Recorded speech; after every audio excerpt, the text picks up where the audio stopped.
Hello everyone, welcome to Odia Shiksha. आसतु Odia grammar किसी questions practice करवा जो क्वेश्चंस आपण मानकु STT BEd BHT SO exam बहुत हेल्पफुल कर। ठीक अच्छे, चलते स्टार्ट करवा। देखो फास्ट क्वेश्चन कौन अच्छी, स्वर ध्वनि गुड़िक मध्य अ इ ओ रु को क्यों ध्वनि कहुए। देखो मो प्रीवियस क्लास रे मो ध्वनि लिपि वर्णमाला विषय डिटेल्स आपण मानक कही, तो प्लीज आप देखिपारे डिटेल्स बुझी पारे। देखो स्वर ध्वनि गुड़िक मध्य अ इ ओ रु को आम क्यों ध्वनि क्यों स्वर ध्वनि कहुए। देखो स्वर ध्वनि आमर दुई प्रकार, गोटे हूँ हर्ष स्वर आ कौन दीर्घ स्वर। हर्ष स्वर मुझे कौन कही अ इ ओ रु को ही हर्ष स्वर कहुए आ दीर्घ स्वर आ दीर्घ ही दीर्घ को ही दीर्घ स्वर कहुए। ठीक अच्छे, आ कंठ व्यंजन ध्वनि क्या कहुए क ख ग घ म को। जब आम ऑप्शन वाइज देखा, देखो ऑप्शन वाइज जो अच्छी ऑप्शन वाइज कंठ व्यंजन ध्वनि देखो क ख ग घ म को कंठ व्यंजन ध्वनि कहुए। दीर्घ स्वर को क्या कहुए आ दीर्घ ही दीर्घ को दीर्घ स्वर कहुए। स्पर्श स्वर क्या कहुए ना आम जो वर्गीय व्यंजन जो अच्छे आमर 25टी जो वर्गीय व्यंजन अच्छी, तो से स्पर्श स्वर कहुए। ठीक अच्छे, हर्ष स्वर क्या कहुए ना अ इ ओ रु को ही हर्ष स्वर कहुए। ताने एठो जो क्वेश्चन रही आमर स्वर ध्वनि गुड़िक मध्य अ इ ओ रु को क्यों स्वर ध्वनि कहुए, तो राइट आंसर कौन हम हर्ष स्वर। क्लियर। नेक्स्ट जीवा, नेक्स्ट क्वेश्चन कौन अच्छी देखो ज को कहीं तालव्य व्यंजन कहुए। मुझे प्रीवियस क्वेश्चन रे आम क्वेश्चन प्रैक्टिस करते जो वर्ग व्यंजन जो 25टी वर्ग व्यंजन को जो 5 भाग में विभक्त करा जायछि, क वर्ग च वर्ग ट वर्ग त वर्ग प वर्ग। ता विषय में डिटेल्स भी कही। देखो ज को कहीं तालव्य व्यंजन कहुए ना च छ ज झ को ही तालव्य व्यंजन कहुए। कहीं ना तालव्य माने कौन तालु छुँथुव माने आम जो वर्ण उच्चारण करवा जो ध्वनि उच्चारण करवा, तो आमर जीवर अग भागटा कौन कर ना आम तालुरे लगुव। आम ओठर आम मैंने कौन आम पाठर जो तालु उपर भाग दांतर माढ़र उपर भाग जो तालु अच्छे तालु को स्पर्श करता है किए ना जीवर अग्रभाग। तो तालव्य माने हूँ जीवर अग्रभाग तालुरे स्पर्श करम कौन कह तालव्य। ठीक अच्छे, फास्ट ऑप्शन देखु ए ऑप्शन रे अनुजाई आम देखा उच्चारण समय दुई उठ परस्पर को स्पर्श कले, तो क्यों वर्ण को उच्चारण कला बेले आम दुई उठ परस्पर को स्पर्श करें ना प। देखो उच्चारण करूँ जापर प फ ब भ माने दुई उठ को आम कौन कर परस्पर को स्पर्श करुच्ची। तो प फ ब भ म को आम कौन कहवा जे कि कौन उष्टीय वर्ण, कहीं ना दुई उठ परस्पर को स्पर्श कर 5टी वर्ण को उच्चारण कला बेले। ठीक अच्छे, पुणी कौन कहे उच्चारण समय जीवर नेक्स्ट ऑप्शन देखो उच्चारण समय जीवर आग अंश दांतर लगे माने त जीवर अग त थ द ध द ध दंतन माने जीवर अगभाग कौन हो दांतर लगुच, तो से दंत्य वर्ण कहगला। नेक्स्ट ऑप्शन कौन अच्छी उच्चारण समय जीवर आग अंश मूर्धार लगे, तो जीवर आग अंश मूर्धा लगे कौन हम मूर्धन्य वर्ण। तो ट ठ ट ठ मूर्धन, तो मूर्धा को लगुच जीवर भाग, तो ये मूर्धन्य है। किंतु हम क्वेश्चन कही ज को कहीं तालव्य व्यंजन कहुए ना आम जीवर अग भाग कौन करम तालुरे लगुच, तो राइट आंसर कौन हम ये जो क्वेश्चन अच्छी जो को कहीं तालव्य व्यंजन कहुए ना उच्चारण समय जीवर आग अंश तालुरे लगी था। क्लियर। नेक्स्ट जीवा, नेक्स्ट अच्छी देखु नेक्स्ट अच्छी समुद्रगुप्त को भारतर नेपोलियन कहुए कहीं। मो प्रीवियस क्लास रे विशेष विषय में डिटेल्स बुझे, तो आप विशेष देखने बहुत सरल भाव में बुझा जाए, तो आप देखिपारे समुद्रगुप्त को भारतर नेपोलियन कहीं माने नेपोलियन कहुए। तो ये शब्दटी क्यों पद संज्ञावाचक ना वस्तुवाचक ना जातिवाचक ना गुणवाचक। देखो तो आम यदि समुद्रगुप्त कथा कहवा तो ये व्यक्तिवाचक आसो, किंतु जेहेतु नेपोलियन कथा कही तो आपण मन में ये भी माने प्रश्न आसुव नेपोलियन तो जड़े व्यक्तिर ना, तो ये कहीं व्यक्तिवाचक न है कहीं नेपोलियन व्यक्तिवाचक हेब ना कहीं ना एठी प्रथम समुद्रगुप्त कहुए समुद्रगुप्त को भारतर नेपोलियन कहुए माने एठी जन को अन्य जन सहित तुलना कराउछि समुद्रगुप्त को क्या सहित तुलना कराए ना भारतर नेपोलियन सहित तुलना कराए किंतु प्रकृतर समुद्रगुप्त नेपोलियन की ना किंतु समुद्रर जो समुद्रगुप्त जो गुण बा एक्टिविटी जो अच्छी जहाँ भी अच्छी से नेपोलियन सहित मैच खाई जाए माने कौन सेमती सामान सहित तुलना कराऊँ तो हाँ नेपोलियन जमी समुद्रगुप्त सेमती तो कौन करा समुद्रगुप्त को नेपोलियन सहित तुलना करा जाउछि तो जेहेतु तुलना क्षेत्र में आसूँ तो एठी जे मेन कर्ता माने एग्जांपल ये जो आम देखिए क्वेश्चन समुद्रगुप्त को भारत नेपोलियन कहुए तो ये समुद्रगुप्त को जातिवाचक कहबानी ये समुद्रगुप्त मेन व्यक्तिवाचक कहीं ना समुद्रगुप्त को नेपोलियन सहित तुलना कराई एठी नेपोलियन को समुद्रगुप्त सहित तुलना कराएनी एठी समुद्रगुप्त को भारत नेपोलियन सहित तुलना कराई तो जेहेतु तुलना कराई तो समुद्रगुप्त कौन हो तो समुद्रगुप्त व्यक्तिवाचक हो आ नेपोलियन कौन है ना जातिवाचक ठीक अच्छे तो ये समुद्रगुप्त को भारत नेपोलियन कहुए तो जेहेतु अंडरलाइन माने कौन नेपोलियन तले अंडरलाइन अच्छी तो से क्यों विशेष हो जातिवाचक विशेष तो राइट आंसर कौन हम जातिवाचक विशेष क्लियर नेक्स्ट जी नेक्स्ट देखो नेक्स्ट कौन अच्छी ब को क्यों व्यंजन ध्वनि कहुए अष्टी व्यंजन ना कंठी व्यंजन मूर्धन्य व्यंजन तालव्य व्यंजन देखो ऑप्शन वाइज देखा अष्टी व्यंजन प्रथम देखा मुझे प्रीवियस क्लास रे भी मुझे अलरेडी मुझे अष्टी व्यंजन क्या कहुए प वर्ग को अष्टी व्यंजन कहुए कहीं प फ ब भ म को ही अष्टी व्यंजन कहुए कंठी व्यंजन क ख ग घ म को कंठी व्यंजन कहुए मूर्धन्य ट ठ ड ढ मूर्धन्य को मूर्धन्य व्यंजन तालव्य च छ ज छ न्य को तालव्य व्यंजन कहुए तो ये जेहेतु ब अच्छे तो प फ ब प फ ब भ म तो ब कौन अच्छे प वर्ग अच्छी तो प वर्गटा क्यों वर्ण अष्टीय व्यंजन वर्ण तो ये ब को आम क्यों व्यंजन ध्वनि कह अष्टीय व्यंजन तो राइट आंसर कौन हम अष्टीय व्यंजन क्लियर नेक्स्ट जाओ नेक्स्ट अच्छे कौन वाक्यर शेष को क्यों विराम चिन्ह सूचित करे ठीक अच्छे वाक्यर शेष को क्यों विराम चिन्ह सूचित करे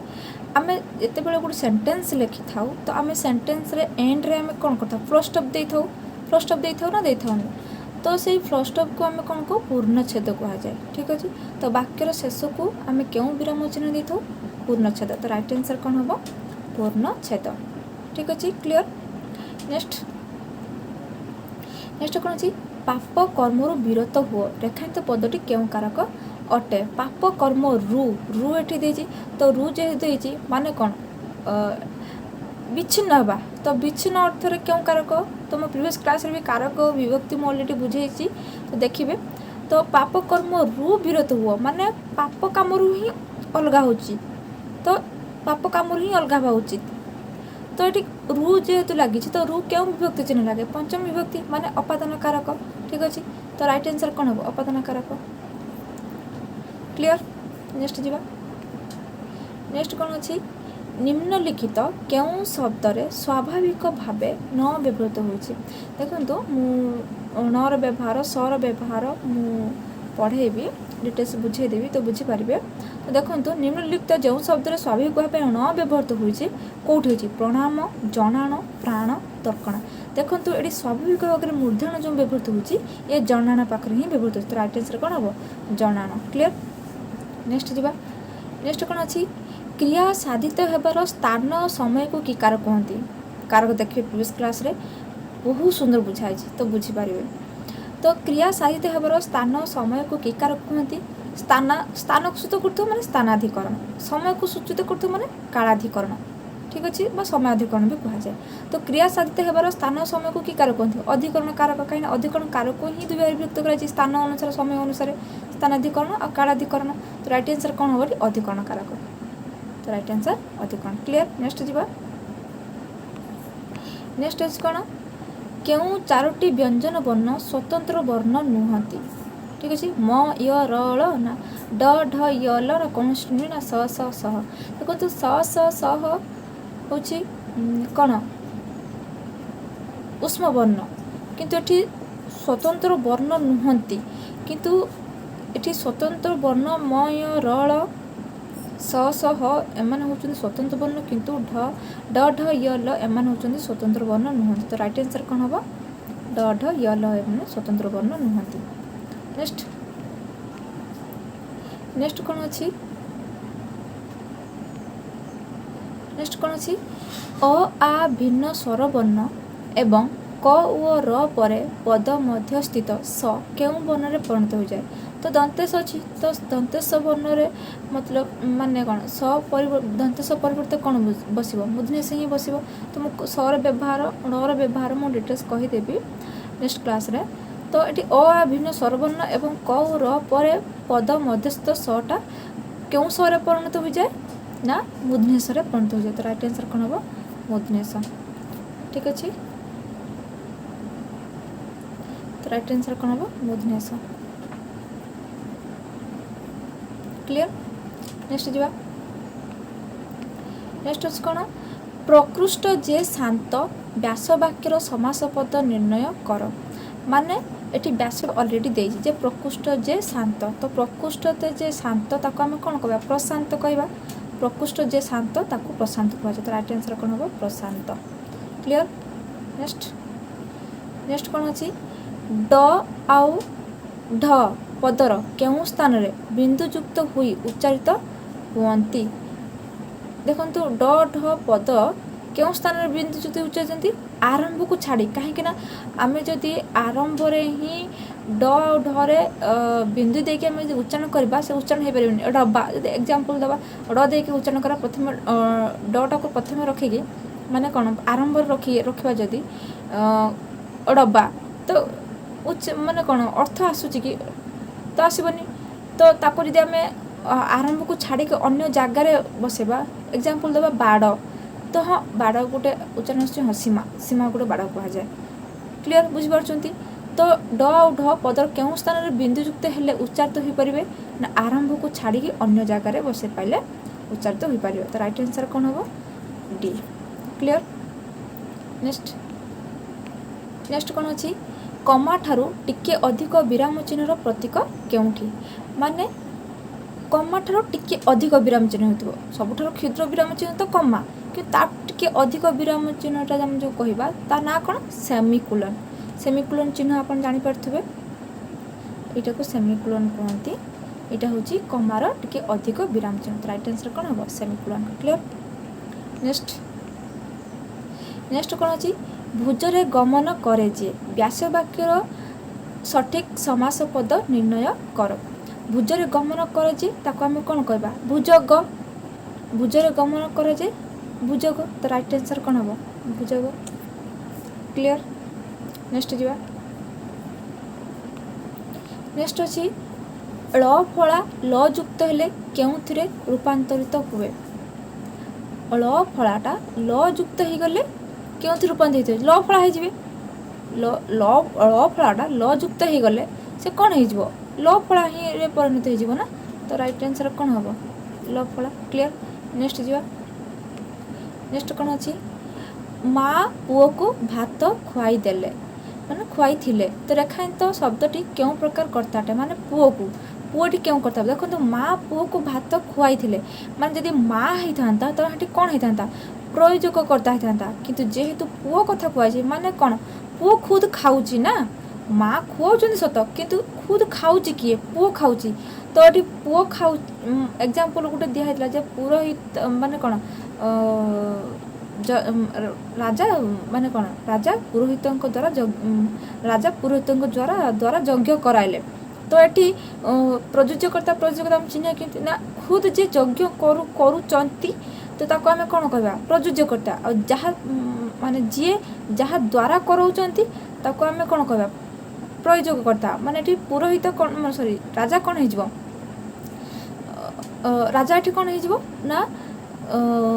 आमर प्रयोजकर्ता हो आउ पुरोहित कौन हो प्रयोज्यकर्ता। तो एक्जाक्टली सैया माँ पुओ को भात खुआई थे खुद पुओ ही खाऊची तो जेहेतु पुओ ये खाऊची तो ये कौन हो प्रयोज्यकर्ता। जदि माँ तल अंडरलाइन था तो सी कौन होता प्रयोजकर्ता होता। ठीक अच्छे तो राइट आंसर कौन हम प्रयोज्यकर्ता। क्लियर नेक्स्ट जावा नेक्स्ट कौन अच्छी नेक्स्ट अच्छी जो पदगुड़िक कौन निर्दिष्ट व्यक्ति पर्वत नदी देश प्रभुतर नाम को प्रकाश करूँ आम कौन कह प्रिवियस क्लास देखी ने विशेष डिटेल्स कही जो व्यक्तिर नाम पर्वतर नाम देशर नाम नदीर नाम स्थानर नाम को बुझाऊ आम कौन कह व्यक्तिवाचक विशेष व्यक्तिवाचक विशेष अन्य ना कौन संज्ञावाचक विशेष ठीक अच्छे तो राइट आंसर कौन हम संज्ञावाचक क्लियर नेक्स्ट जीवा नेक्स्ट कौन अच्छी स ह ये चारोटी वर्ण को कौन कह जाए उष्म वर्ण कह जाए तो राइट आंसर कौन हम उष्म वर्ण ठीक अच्छे क्लियर तालबेश मूर्धनेश दंतेश ह को उष्म वर्ण ही कहुए कहीं मैंने उच्चारण कला बेले आम कंठर माने कौन गोटे उष्मता ही बाहर थाए तो जेहेतु उष्मता बाहर था आम कौन कह उष्म वर्ण ओष्ठ वर्ण प वर्ग को प फ ब भ म अंतस्थ वर्ण य र ल व अंतस्थ वर्ण कह अजुग अं अह को अजुग बाह वर्ण कह क्लियर नेक्स्ट जीवा नेक्स्ट कौन अच्छी नेक्स्ट अच्छी कौन देखंतु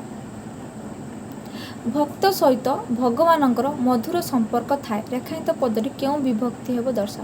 भक्त सहित भगवान मधुर संपर्क थाए माने भक्त र सहित भगवान मधुर संपर्क थाए तो र आसूना जेहेतु र उह्य होगी अच्छी लुचिकी अच्छी भक्त र सहित भगवान मधुर संपर्क अच्छी तो र अच्छी माने कौन क्यों विभक्ति हुए षष्ठी विभक्ति माने बुझीपार तो राइट आंसर कौन हम षष्ठी विभक्ति संबंध पद जोटा को बुझाऊँ नेक्स्ट जीवा नेक्स्ट अच्छी कौन निम्नोक्त मध्यरु